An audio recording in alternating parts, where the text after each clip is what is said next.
The 70-mile-wide asteroid known as Matilda is set to collide with Earth in exactly 3 weeks' time, and we'll be bringing you our countdown to the end of days, along with all your classic rock favorites.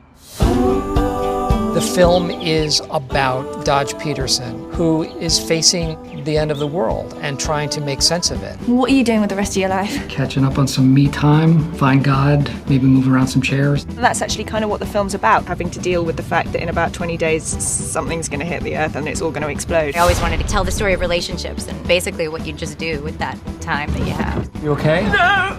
I'm never going to see my family again. Would you like to come in? I won't steal anything if you don't kill me. Agreed. There are these end-of-the-world movies that take the point of view of the president with the hotline to the astronauts who are going to blow up the asteroid. And this seemed to me to be the other side of that story. You don't have to come next week or ever if you don't want to. It's okay. You fighting me? There's just no need. Forget it. See you next week, Mr. Dutch. I regret my entire life. Okay. Okay. Bye. Bye now. Hi there, I'm Valerie. Welcome to AC News.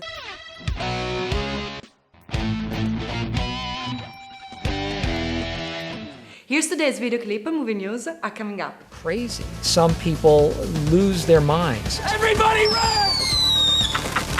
I can't even stop. Initially, Dodge doesn't deal with it. He continues to go into work. He sells insurance, ironically. I'm afraid the Armageddon package is extra, yes.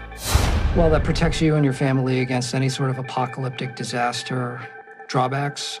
The premiums are high. His ultimate decision is to reconnect with this lost love, and that's what he feels is going to fulfill him in these next couple of weeks of his life. Who's the girl? She the one that got away? Well, they all got away, but she was the first, yeah. Let's go find her. We need to go, right now. If you drive me to where I need to go, I can get you to your family. Dodge and Penny go on a road trip to visit his childhood sweetheart, and they meet up with a bunch of interesting people along the way. Hi, welcome to Frenzies, where everyone's your friend. I can't believe you guys are still open. And do you know what? It's his birthday today. Why didn't you tell me that?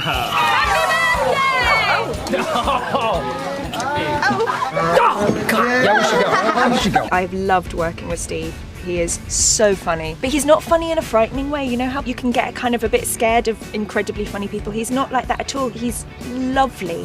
Apart from being a great actress and incredibly smart, Keira is just a fun, easy person to be with. How about things that we're not going to miss? Like going to the dentist. Oh, Dr. Hoberman. He's got that amazing thing where he's got such depth to him. He's a comic actor, but he can play such tragedy, and actually that makes it even funnier. And it's very rare to get somebody that can play both sides of it. Steve Carell has been amazing. I love his style of comedy. It's obviously not only pitch perfect timing, but he's so subtle. He reminds me of Peter Sellers or Jack Lemmon, who could do so much while being so still.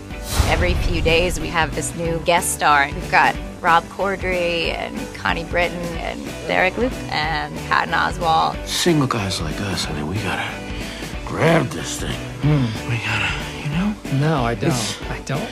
You don't? If you knew the world was ending, what would be the first thing you'd do? If it was the end of the world and I was to take a road trip, I'd go with my closest friends and family. I'd take Supertramp and I'd take Talking Heads. I'd want really upbeat, like, you know, dance-along music. I would go crazy, and I would spend the last days on Earth drunk. I would drive towards Elton John, because if I could just hear him sing Goodbye Yellow Brick Road while the meteor's approaching us, I don't think there's any better way to end the world. I would probably eat a lot of junk food. I'd start with Chinese food, segue into pizza, cupcakes, brownies. I do kind of a sweet, savory roller coaster, and that might take me through a couple of weeks until my doom. Is it good?